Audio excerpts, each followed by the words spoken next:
বিসমিল্লাহির রহমানির রহিম। প্রযোজনায় ও পরিবেশনায় কেয়ামত টিভি। কিছু আলোচনা আপনাদের সামনে তুলে ধরেছি, এই জন্য কবরের সামনে আপনাদের মাঝে একটা হাফনাত তেলাওয়াত করলাম।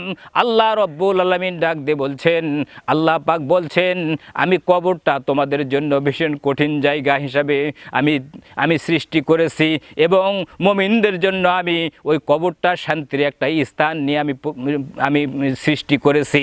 আমরা এই দুইটি পথ, একটা হলো ভীষণ কঠিন আযাবের জায়গা, আর একটি হলো শান্তির অবস্থানের জায়গা। এই জন্য শান্তির অবস্থানের জায়গায় আমাদের যাইতে হলে ওই শান্তির কাজ করতে হবে, তাহলে আমরা কিন্তু কবরে আমাদের শান্তি লাভ করতে পারবো। প্রথম মঞ্জিল আমাদের কবর, ওই কবরে আমরা শান্তি লাভ করতে পারবো। এই জন্য আমার আল্লাহ রব্বুল আলামিন বলেছেন, যখন আমাদের দুই চক্ষু বন্ধ হয়ে যাবে তখন কিন্তু আমাদের কাছে আর কেউই আসবে না, কেউই থাকবে না, কেউ সঙ্গের সাথে হইতে চাইবে না। দুই চক্ষু যখন বন্ধ হয়ে যাবে সঙ্গে সঙ্গে আমাদের বাড়ির লোক পর্যন্ত আমাদের বলবে মৃত্যুবরণ করেছে, লাশ হয়ে গেছে, একে আর থোয়া যাবে না, বাসায় থোয়া যাবে না। তাড়াতাড়ি করে বরই পাতার গরম জল দিয়া গোসল করাইয়া খাটনিত করে জানাজার ময়দানে নিয়ে যাওয়া হোক, জানাজা পড়াইয়া তাকে কাপন দাপন করে মাটি দিয়ে আসা হোক, কবরে নিয়ে যায় থোয়া হোক, এরকম তার সিদ্ধান্ত গ্রহণ করবে। সঙ্গে সঙ্গে বরই পাতার গরম জল দিয়া গোসল করাইয়া খাটনিত করে আমাদের মাঝে যখন আমাদেরকে নিয়ে যাবে মাইয়াত হিসাবে ওই কবরের পার্শ্বে, তখন আমাদের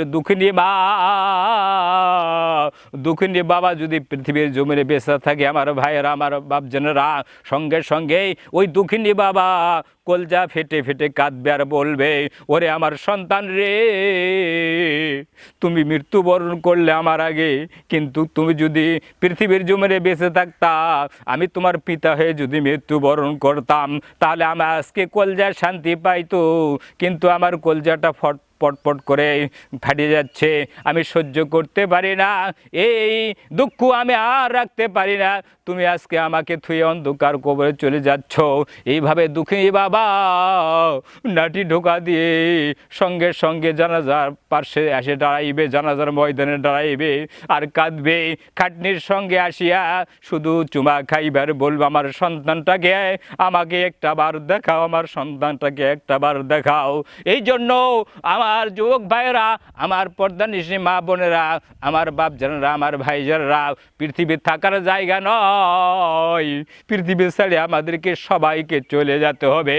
গত রাত্রে এলানে পাইলাম, মাইকে আওয়াজ পাইলাম, সিয়ারি খাওয়ার সময় পাইলাম মিলন নামে একটি ছেলে অ্যাক্সিডেন্ট করে মারা গিয়েছে রাত ফজরের আগ দিয়া। এই জন্য আমি আপনাদের মাঝে বলতে চাই, আজকে তার বেলা 9টার দিকে জানাজা হয়েছে। আমাদেরকে এইভাবে প্রত্যেক জনাকে পৃথিবী ছেড়ে কবরে যাইতে হবে। এই জন্য আমি আপনাদের মাঝে বলি, আমাদের দয়ার নবীজি, আমাদের উম্মতের কান্ডারি, আমাদের সুপারিশের জন্য উনি এখনও উম্মতি আবি হাবলি বলে কাঁদছেন সোনার মদিনায়। যখন আমরা পৃথিবীর জমিনে নবীজি আমরা এতাত করব, অনুকরণ করব, নবীর ভালোবাসা নিয়ে, মহব্বত নিয়ে যখন পৃথিবীর জমিন থেকে আমরা চলে যাব অন্ধকার কবরে, ওই হাসর ময়দানে আমাদের যখন হিসাব নিকাশ শুরু হয়ে যাবে, তখন আমাদের নবীজির কিন্তু একটা ঝান্ডা থাকবে।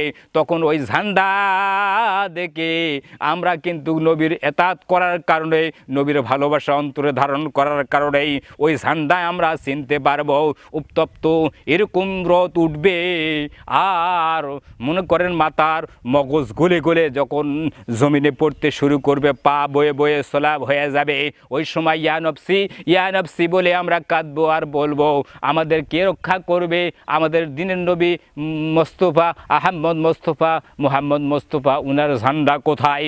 যদি নবীর এতাআত না আমরা জমিনে করি, আমরা পৃথিবীর জমিনে যদি বেঁচে থাকতে নবীর অনুকরণ না করিয়া যাই, তাহলে কিন্তু নবীজির ঝান্ডা আমরা দেখতে পারবো না, দেখতে পারলেও আমরা চিনতে পারবো না। এই জন্য আমাদের প্রত্যেকের আমাদের কোরআন শিক্ষা করতে হবে। আল্লাহ রসুল বুখারী শরীফের হাদিসের মধ্যে বলেছেন, সহিহ হাদিসের মধ্যে বলেছেন, খয়রুকুম মান তাআল্লামাল কোরআন ওয়া আল্লামা, রাহুল বুখারী। আল্লাহ রসুল বলেছেন, একমাত্র তোমাদের প্রত্যেকের উপরে প্রত্যেকটা জাতির উপরে, শুধু মুসলমানদেরকে বলা হয় নাই, একটা হিন্দু, একটা বৌদ্ধ, একটা খ্রিস্টান, একটা ঘাগর জাতি যদি আসিয়া আমাদের হুজুরের কাছে যদি বলে, হুজুর আমরা মুসলমান হয়ে যাব, আমাদেরকে কালমা পড়িয়া দান, সঙ্গে সঙ্গে উজু করিয়া ওই হুজুর সঙ্গে সঙ্গে তাকে কালমা দিয়ে মুসলমান করে নেবে। নেওয়ার পরে তাকে কি করবে, বাবা তোমাকে নামাজ পড়তে হবে, তোমাকে রোজা রাখতে হবে, তোমাকে হাদিস পড়তে হবে, তোমাকে কোরআন শিখতে হবে, এরকম তাগিদ করে তাকে কোরআন শিক্ষা দেওয়া হয়। এই জন্য যেই কোনো জাতি, যেই কোনো মানব হোক না কেন, সে যদি ইসলামের মধ্যে আসার পরে সে সই হয়ে যায়, সে আবার পুরাপুরি মুসলমান মুমিন হয়ে যায়। এই জন্য আমরা যদি মুসলমানের ঘরে জন্মগ্রহণ করার পরে শুধু আমরা গরু খাকা মুসলমান হই, তাহলে কিন্তু আমাদের কোনো কাজ আসবে না। ওই অন্ধকার কবর যখন আমাদের জানাজা পড়াইয়া যখন অন্ধকার কবর আমাদেরকে আসবে, সঙ্গে সঙ্গে দুইটা ফেরেশতা আসবে, মুনকার নিকির, কিরামান কাতিবিনা ইয়ালামু মা তাফআলুন। এই কিরামান আর কাতিবিন দুইটা ফেরেশতা আসবে, আসার পরে আমাদেরকে কি করবে, জিভ দিয়া আমাদেরকে উঠাইবে, উঠার পরে আমাদেরকে বলবে, মান রব্বুকা, মান রব্বুকা। আমরা যদি পৃথিবীর জমিনে ওই রবের কাজ আমরা ঠিক মতো করতে পারি, প্রভুর কাজ, আল্লাহর কাজ যদি এই জমিনে আমরা দিন কায়েম করে আমাদের কোরআন শিখে কোরআন অনুযায়ী জীবনযাপন করে কোরআনের দাওয়াত দিয়ে কোরআনের বাণী দ্বারে দ্বারে পৌঁছিয়ে দিয়ে, ইসলামের বাণী দ্বারে দ্বারে পৌঁছিয়ে দিয়ে আমরা যদি মৃত্যুবরণ করতে পারি, তখন কিন্তু আমরা বলতে পারবো, রব্বি আল্লাহ, আমাদের প্রভু হচ্ছে, আমাদের রব হচ্ছে একমাত্র আল্লাহ। ওই আল্লাহ আমাদের রব, উনি আমাদের সব, আল্লাহ আমার রব, এই রবি আমার সব। পড়েন সকলে, আল্লাহ আমাদের রব, এই রবি আমার সব, দমে দমে শুধু তোমায় ডাকি সারাই। ঠিক না বেঠিক? দমে দমে শুধু তোমায় ডাকি ইশারাই, আল্লাহ আমার রব, এ রবি আমার সব, যেদিকে তাকাই শুধু তোমার ইশারায়, অর্থাৎ আল্লাহর ইশারা, যেদিকে তাকাই শুধু তোমার ইশারায়, আল্লাহ আমার রব, এই রবি আমার সব। পড়েন, আল্লাহ আমার রব, এই রবি আমার সব, রবি আমার সব, আল্লাহ আমাদের রব। ওই আল্লাহকে একাত্মবাদ হিসাবে আমাদেরকে গ্রহণ করতে হবে। এই জন্য স্টপ বাই স্টপ কথা আসতেছে, হাদিস কোরআনের দিক থেকে আমার সামনে এসে পড়তেছে, আর আমি আপনাদের সামনে বলতেছি, বুখারী, মুসলিম, তিরমিজি, নাসাই বিভিন্ন হাদিসের মধ্যে আমি পড়েছি, সেই হাদিসগুলোর মধ্যে আমি দেখেছি 5টা বিষয়ের উপর একটি হাদিস অটল আল্লাহ রসুল রেওয়াত করেছেন। 5টা বিষয়ের উপর একটি হাদিস আপনাদের সামনে না বললেই পারতেছি না।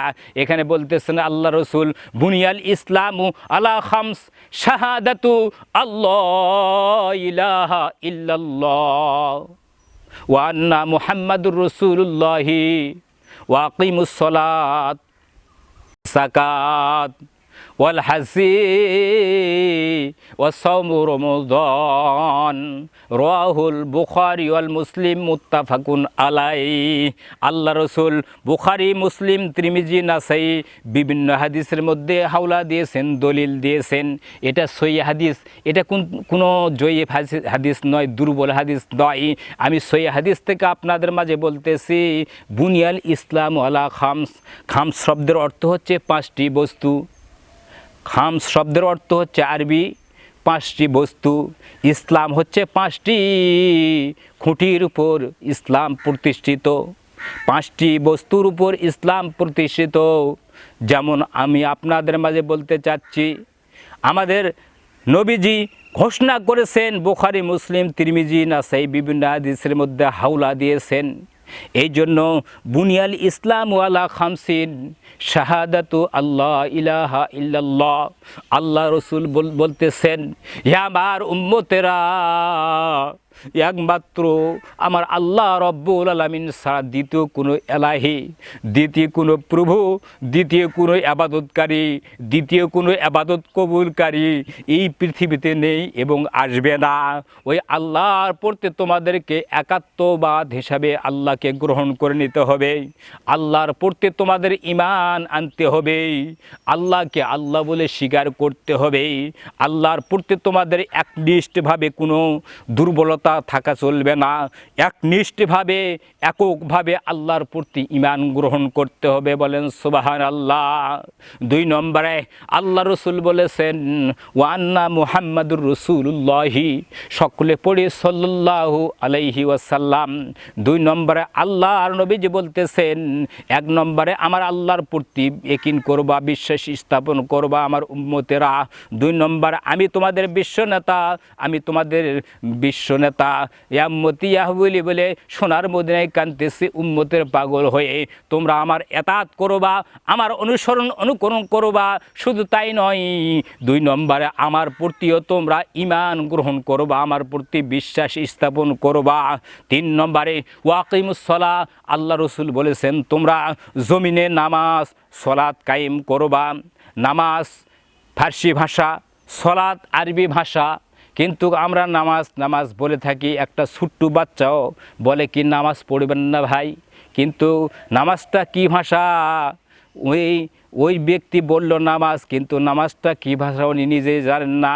নামাজ হচ্ছে ফার্সি ভাষা আর সলাত হচ্ছে আরবি ভাষা। এই জন্য আমরা মুসলমান হয়ে এই জমিনে ঘোরাফেরা করতেছি, কোরআন আমাদের চর্চা নাই, আরবি নিয়ে আমরা চলাফেরা করি না। এই জন্য আমরা কিন্তু সলাত বলতে আমরা দ্বিধাবোধ মনে করি। আমাদের জবানে কিন্তু সলাত আসে না, আমাদের নামাজ এই ভাষায় আসে থাকে, ফার্সি ভাষা। এই জন্য আমাদের থাকতে হবে, বুঝে সুঝে ইসলাম পালন করতে হবে। তাহলে জমিনে আমাদের 3 নম্বরে নামাজ কায়েম করতে হবে, নামাজ প্রতিষ্ঠিত করতে হবে। জমিনে যদি নামাজ প্রতিষ্ঠিত করে, নামাজ কায়েম করি, আর আমাদের যে ব্যক্তির নামাজ পড়বে আর জমিনে নামাজ কায়েম করবে। আমি আরবি গ্রামের মধ্যে পড়েছি, নামাজ পড়া হচ্ছে 1 বছর, আর নামাজ জমিনে প্রতিষ্ঠিত করা, নামাজ কায়েম করা হচ্ছে বহু বছর। বছর আপনারা বুঝতে পারবেন, যারা আলেম ওলামা এখানে আছেন ওনারা বুঝতে পারবেন বছর, বাপ ফেল মাঝি মাজদার কী জিনিস। বছর 1 বছর, বহু বছর। 1 বছর হচ্ছে আমি নিজেই শুধু নামাজ পড়ি, নিজেই রোজা রাখি, নিজে আমি কোরআন পড়ি, নিজে আমি কি করি, নিজে সব কিছুই করি। কিন্তু আমি নিজে পড়ি, নিজে সব কিছু আমল করি, কিন্তু আমার জবান থেকে, আমার হাত থেকে, আমার জবান থেকে নামাজের সলাতের কোনো দাওয়াত জমিনে পৌঁছিলে না।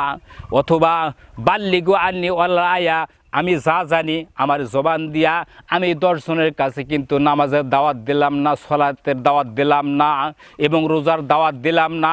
যারা কোরআন জানে না তাদেরকে কোরআন পড়ার জন্য উৎসাহ করলাম না, দাওয়াত দিলাম না। কিন্তু আমি নিজেই কি কোরআন পড়ি, নিজে আমি নামাজ পড়ি। আমি হচ্ছি 1 বছরের মধ্যে আমি রয়ে গেছি। আর যখন আমি নিজে পড়ব, আমার জবানের দ্বারা কোরআনের দাওয়াত চলবে, উৎসাহ চলবে, এবং দিনের দাওয়াত চলবে, এবং বাল্লিগু আন্নি ওয়াল আয়া, আমার জবান থেকে যা জানবো দাঁড়ে দাঁড়ে পৌঁছিয়ে দিব। তখন গ্রামের মধ্যে আরবি গ্রামের মধ্যে এসেছেন ওই ব্যক্তিও আল্লাহর বান্দা, বহু বছরের মধ্যে উনি প্রবেশ করলেন, বহু বছর আমল করলেন। এই বহু বছর আমল করার কারণে উনার জীবনে যত আবাদত করবে, সমস্ত আবাদত কবুলিয়তের আবাদত বলে গণ্য হয়ে যাবে আল্লাহর দরবারে। কবুলিয়তের নামাজ হবে, কবুলিয়তের রোজা হবে, কবুলিয়তের কোরআন পড়নেওয়ালা হবে, কবুলিয়তের দিনের দাওয়াতে উনি দাওয়াতি কাজ করবেন, উনার কবুলতের দাওয়াত হবে, প্রত্যেকটা কাজ কিন্তু আল্লাহর দরবারে কবুল হয়ে যাবে। এই ব্যক্তির জন্য উনি বহু বছর আমল করতেছেন, উনি হচ্ছে প্রকৃত ইমানদার। আর ইমানদারের কথা আল্লাহ রব্বুল আলামিন সূরা তওবার 111 নম্বর আয়াতের মধ্যে আল্লাহ পাক বলছেন, ইন্নাল্লাহা আশতারা মিনাল মুমিনিনা আনফুসাহুম ওয়া আমওয়ালাহুম বিআন্না লাহুমুল জান্নাহ। আল্লাহ পাক ওই মুমিনদের জানমালগুলো উনি পৃথিবীর জমিনে খরচ করতেছে, উনি দাওয়াত দিচ্ছে, উনার জবান দ্বারা হাতের দ্বারা উনি নিজে আবাদত করেন, অন্যদেরকে আবাদতের উৎসাহ দিচ্ছেন। তখন আল্লাহ পাক বলতেছেন ওই বান্দাই কিন্তু মুমিন হয়ে গেল, ওই বান্দাই কিন্তু ইমানদার হয়ে গেল, ওই বান্দাই কিন্তু পরেজগারিতা অর্জন করলো। আর যখন পরেজগারিতা অর্জন করলো, যখন ইমানদার হয়ে গেল, যখন মুমিন হয়ে গেল, আর মুমিনের জন্য আমি একটা পুরস্কার দান করলাম, দলিল দিয়ে দিলাম। সূরা তওবার 111 নম্বর আয়াতের মধ্যে আমি আল্লাহ পাক ঘোষণা করে দিলাম, যখন ওই মুমিন, ওই মুত্তাকি, ওই পরেজগার, ওই ইমানদার যখন মৃত্যুবরণ করবে, মৃত্যুর পরে আমি আল্লাহ তাকে একটা পুরস্কার দান করলাম। সেই পুরস্কারটি হচ্ছে তাকে আমি আল্লাহ রব্বুল আলামিন ওই জান্নাতুল ফিরদাউস দান করলাম। সুবহানাল্লাহ। ওই জান্নাতুল ফিরদাউসের মধ্যে যখন ওই মুমিন মুত্তাকি পরেজগার এটা অর্জন করে উনি জান্নাতের মধ্যে চলে যাবে, জান্নাতুল ফিরদাউসের মধ্যে যাবে। যাওয়ার পরে ওই জান্নাতুল ফিরদাউসের মধ্যে প্রবেশ করার সঙ্গে সঙ্গেই হুর আর গ্লামেনরা স্বাগতম জানাবে, সালাম দিয়ে বলবে, আমি আপনার স্ত্রী হওয়ার জন্য আবেগ নিয়ে অনেক বছর ধরে এখানে অবস্থান করতেছি, আমি আপনার সেবা করার জন্য আমি অনেক বছর ধরে অপেক্ষা করতেছি। আর দেখো আমার চেহারার দিকে দেখো, আমি কত সুন্দরী, আমি হুর হয়েছি, কত সুন্দরী আমি, আমার দিকে তুমি তাকাও, ও জান্নাতি মেহমান, ও জান্নাতি মেহমান, আমার দিকে একটু তাকাও। এই বলে তাকে ওই জান্নাতি মেহমানকে, ইমানদার ব্যক্তিকে স্বাগতম জানাইবে, সালাম দিবে, আর তাকে সঙ্গে সঙ্গে নিয়ে চলে যাইবে, যাই বলবে বসেন এখানে, এই শান্ত জায়গায়, এই শান্তির স্থানে আপনি বসুন, আপনি কি খাবেন জান্নাতি মেহমান, আপনি কি পান করবেন, আপনি কি খাবেন। তখন কিন্তু আমি আপনাদের মাঝে একটু দলিল দিয়ে হলে বলতে চাচ্ছি, এই পৃথিবীতে আমরা যে সমস্ত ফল ফলাদি আমরা ভক্ষণ করতেছি, খাইতেছি, যেমন নাকি দেখি এই যে গাছের মধ্যে এখন সজিনা, এই সজিনাগুলো আজ থেকে 15 দিন 20 দিন আগে কিন্তু সজিনা ছিল না, ফুল ছিল, মুকুল ছিল। আর সেই মুকুল থেকে একটা সুন্দর একটা ডাঁটা বের হয়ে আস্তে আস্তে মোটা হয়ে সে পুরো হয়ে যাচ্ছে, তার মধ্যে একটা বিচি হচ্ছে। দেখবেন এই সজিনা যখন আমি যখন আমার মা বোনেরা যখন তরকারিতে খণ্ড খণ্ড করে দিয়ে সুন্দরভাবে তার সঙ্গে মাছ অথবা গোস্ত দিয়ে যখন পাক করা হয়, তখন দেখেন এই সজিনা খাইতে এত একটা সুস্বাদু লাগে। এই সুস্বাদুটা কিন্তু অন্য কোনো ফল ফলাদিতে পাওয়া যায় না। তরকারির মধ্যে সজিনার যে একটা সুস্বাদু একটা ঘ্রাণ, এই ঘ্রাণটা কিন্তু আমরা এত সুন্দর লাগে। তাহলে এটা একটা আল্লাহর নিয়ামত।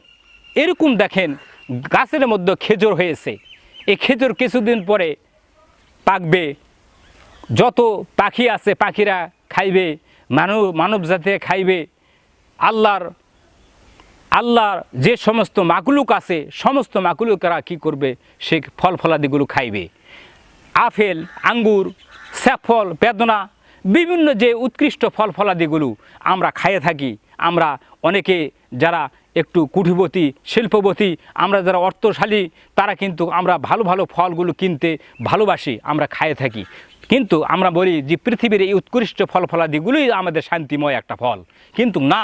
আল্লাহ রব্বুল আলামিন ওই জান্নাতুল ফিরদাউসের মধ্যে যে ফল ফলাদিগুলো আল্লাহ পাক দান করেছেন, সেই ফল ফলাদিগুলো পৃথিবীর যতগুলো ফল ফলাদি নিয়ামত আছে তার থেকে ৭৪ গুণ ফল ফলাদি আল্লাহ রব্বুল আলামিন ওই জান্নাতুল ফিরদাউসের মধ্যে আল্লাহ পাক আমাদেরকে মানে স্টক করে বাজেট করে রেখে দিয়েছেন। জান্নাতুল ফিরদাউসের মধ্যে যে সমস্ত গাছ গছালিগুলো আছে, যেমন আমের গাছ, আপেলের গাছ, আঙ্গুরের গাছ, স্যাফলের গাছ, বেদনার গাছ, এগুলো আমাদের পৃথিবীতে আছে। ওই জান্নাতুল ফিরদাউসের মধ্যেও কিন্তু আল্লাহ রাব্বুল আলামিন ওই সমস্ত গাছ গছালিগুলো আছে। সেগুলো আমাদের যেমন জমিনের মধ্যে আমাদের শিকারগুলো দিয়ে গাছ উপরে হয়, পাতা উপরে হয়, উপরে মুকুল হয়, কিন্তু জান্নাতুল ফিরদাউসের মধ্যে হাদিসের মধ্যে দেখেছি, পড়েছি যে হাদিসের মধ্যে রেওয়াতে এসেছেন যে জান্নাতুল ফিরদাউসের মধ্যে ওই গাছ গছালির মানে শিকারগুলো উপর দিকে হবে, গোড়াটা উপরে হবে, আর ওই জান্নাতুল ফিরদাউসের মধ্যে ওই পাতাগুলো, মুকুলগুলো, ফল ফলাদিগুলো নিচের দিকে হবে, এইভাবে ঝুলবে। জান্নাতি যে মানে বাতাস, হিমালয় বাতাস, শান্তিময় বাতাস, ওই বাতাসগুলো দুলবে আর ওই ফল ফলাদিগুলো ঝুলবে। আর যারা জান্নাতি মেহমান হবে, যারা ইমানদার হবে, যারা মুমিন হবে, মুত্তাকি হবে, যারা জান্নাতুল ফিরদাউস অর্জন করবে, তাদের জন্য ফল ফলাদিগুলো স্বাগতম জানাইবে। আর হুরেরা যাইয়া বলবে, হে আমার স্বামী ধন, আমার স্বামী চলো এই ফলটা তুমি একটু খাইয়ে দেখো, কত সুস্বাদু, কত ফল ফলাদি শান্তিময়, দেখো কত সুস্বাদু, তুমি খাইয়ে দেখো, ভুলতে পারবে না। যখন খাবে খাইতে থাকবে, খাইতে থাকবে জান্নাতের নিয়ামতগুলো। কিন্তু আল্লাহ রাব্বুল আলামিন এত একটা শান্তির জায়গা, সেখানে পায়খানারও কোনো ব্যাগ হবে না, প্রস্রাবের কোনো ব্যাগ হবে না। সুবহানাল্লাহ, পায়খানার কোনো ব্যাগ হবে না, প্রস্রাবের কোনো ব্যাগ হবে না। তাহলে ওই জান্নাতকে আমরা চাই কিনা? যদি আমরা জান্নাত চাই, তাহলে পৃথিবীর জমিনে মুত্তাকি হয়ে, ইমানদার হয়ে, মুমিন হয়ে আমাদের ওই জান্নাতুল ফিরদাউস অর্জন করতে হবে। এক নম্বর আমি রফিকুল ইসলাম, আমি আপনাদের মাঝে বলছি, এক নম্বরে ওই জান্নাতুল ফিরদাউস অর্জন করতে হলে পৃথিবীর জমিনে আমাদের সব কিছু গুছাইয়া আমাদেরকে মুমিন হইয়া, ইমানদার হইয়া এই পৃথিবীর জমিন থেকে অন্ধকার কবরে যেতে হবে। তার কথা আল্লাহ রাব্বুল আলামিন মুমিন মুত্তাকি হওয়ার কথাটা আল্লাহ রাব্বুল আলামিন সূরা তওবার 111 নম্বর আয়াতের মধ্যে বললেন যে তোমরা মুত্তাকি হয়ে, ইমানদার হয়ে যদি আসতে পারো কবরে, অন্ধকার কবরে, তাহলে তোমাদের জন্য একটা পুরস্কার দান করা হলো, একটা জায়গা দান করা হলো জান্নাতুল ফিরদাউস। জান্নাতুল ফিরদাউসের মধ্যে আরও নিয়ামত আছে, দুধের নহর আছে, মধুর নহর আছে। নহর মানে নদী, এটা নহর মানে ফার্সি ভাষা, এটা দুধের নদী বলা হয়, মধুর নদী বলা হয়। মধু খাইবেন, পান করবেন, দুধ খাইবেন, পান করবেন, পায়খানাও লাগবে না, প্রস্রাবের ব্যাগ হবে না। তাহলে ওই জান্নাতুল ফিরদাউস আমাদের দরকার। আজকে বাংলাদেশের জমিনে আমরা বলতে চাই, কিছু টপিকস না আপনাদের মাঝে না দিলে আপনারা বুঝতে পারবেন না। আজকে বাংলাদেশের জমিনে আমরা যারা শিল্পপতি, যারা কোটিপতি, যারা টাকাওয়ালা, তারা মনে করি যে আমি শান্তিময় জায়গায় আছি, আর এর থেকে কোনো শান্তি আমার কাছে আসতে পারে না। বলেন নাউজুবিল্লাহ। মরে দেখো তোমার শান্তিটা কোন জায়গায়। তুমি যদি জান্নাতের কাজ না করে থাকো পৃথিবীর জমিনে, তুমি যদি ইসলামের কাজ না করতে পারো, তুমি যদি কোরআন মোতাবেক জীবনযাপন না করতে পারো, তুমি যদি কোরআন মোতাবেক যদি জীবনটা গঠন না করতে পারো, তোমার সংসারের যাবিত কার্যকলাপ যদি কোরআন হাদিসের মতো না হয়, তুমি খালি মৃত্যুবরণ করো। মৃত্যুর পরে তোমাকে কুত্তায় যেরকম টানিয়ে নিয়ে যায় কবরে, সেরকম তোমাকে আমাকে টানিয়ে নিয়ে যাওয়া হবে। যাই যখন আমাদের মাটি দিয়ে আসবে, তখন আমরা বলবো, যখন মুনকার নেকির ফেরেশতা যখন আমাদের জবান থেকে বলবে মান রব্বুকা, তখন আমরা বলবো আমরা ইয়ালাদ্রি, আমরা কিছুই জানি না। সঙ্গে সঙ্গে আমাদেরকে আযাব শুরু করে দিবে। এই আযাব থেকে আমরা মুক্তি পাবো না। এই জন্য বলতে চাই, বাংলাদেশের আমার শিল্পপতি, কোটিপতি, আমার টাকাওয়ালা, আমার অর্থশালী ভাইয়েরা এবং আমার বন্ধুগণ, আপনারা ফিরে আসুন জমিনের মধ্যে, দিন কায়েমের দিকে আপনারা ধাবিত হন, ইসলামের দিকে দিন কায়েম করার জন্য ধাবিত হন, কোরআন মোতাবেক, হাদিস মোতাবেক জীবনযাপন করার চিন্তা ভাবনা করুন। কারণ এই পৃথিবী থাকার জায়গা নয়। আরেকটি কথা বলতে চাই, এই হাতের মধ্যে আমার একটি বই রয়েছে, এই বইয়ে আছে কেন এই মহামারী, দুর্যোগ ও দুর্ভোগ এই পৃথিবীতে, মহামারী এবং দুর্ভোগ কেন এই পৃথিবীতে এসেছে?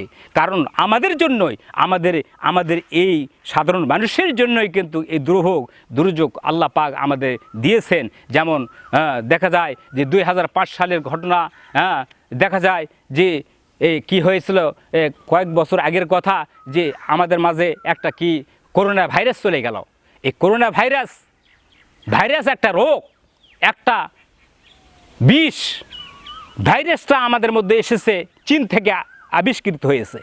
চীন দেশ থেকে এই ভাইরাসের আগমন হয়েছে। চীন দেশে তো মুসলমান নাই, সেখানে বিধর্মী। ওই বিধর্মী চীন দেশ থেকে এই ভাইরাসটা উৎপত্তি হয়েছে। আর সেখান থেকে ভাইরাস সৃষ্টি হওয়ার পরে শুধু চীন দেশে থাকলো না, সারা বিশ্বের যত কান্ট্রি, যত দেশ রয়েছে, মুসলমান কান্ট্রি হোক আর ইহুদি কান্ট্রি হোক, যেই দেশগুলি হোক, সব দেশেই কিন্তু করোনা ভাইরাস মানে প্রকাশ পেয়েছে। করোনা ভাইরাস একটা মহামারী রোগ, এটা প্রকাশ্যে মানুষ মৃত্যুবরণ করতেছিল।